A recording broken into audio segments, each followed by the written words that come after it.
Thank you very much. There's Mike. Good morning. How are you? I'm fine, thank you. How are you? We were having a chat and watching Pam's report, so I was a little slow getting in here, but I'm here now. Hi, Mike. How are you, Roger? There you are. I'm here, ready to go. Ready to go.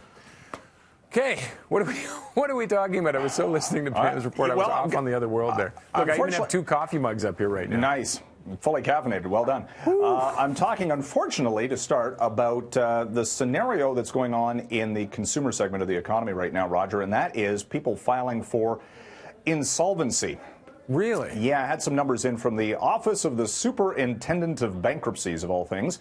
Interesting. Yesterday, and for the fourth quarter of last year, 35,000 insolvencies were filed across the country, which was the most ever for a fourth quarter of the year and one of the highest on record, certainly in the past decade. So we've seen this trend here, Roger, where, we've talked about the cost of living, affordability, debt loads. Yeah, it's a big one.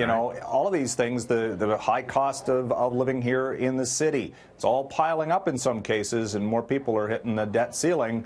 And again, red flag, early warning sign, some say, to consumer confidence. The Bank of Canada mentioned this recently about it's worried about consumer confidence as a driver for economic growth.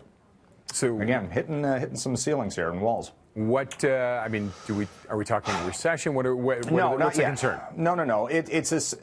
But it's more of a societal issue, I suppose, right now, because this was the risk. When we were told to borrow after the financial crisis, a lot of people did just that because interest rates were so low, and that's why interest rates haven't actually been able to go up because of the fact that it would just tip the balance into this insolvency scenario for a lot of consumers. So that's why interest rates remain remarkably low as they have now for the better part of a decade.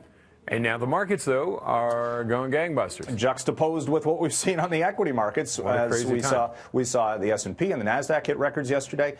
Some think valuations are stretched, but every time the market drops a little bit, people come back in the next day thinking that it was just a one-off. And even with the coronavirus risk, we heard from the finance minister yesterday talking about the risks for the Canadian economy regarding tourism, the energy trade, all of these things might play in at some point. It has hit the price for oil, but it has not hit the stock markets, at least not yet. All right, but something to keep an eye on. Michael, thank you very much, sir. Thank you.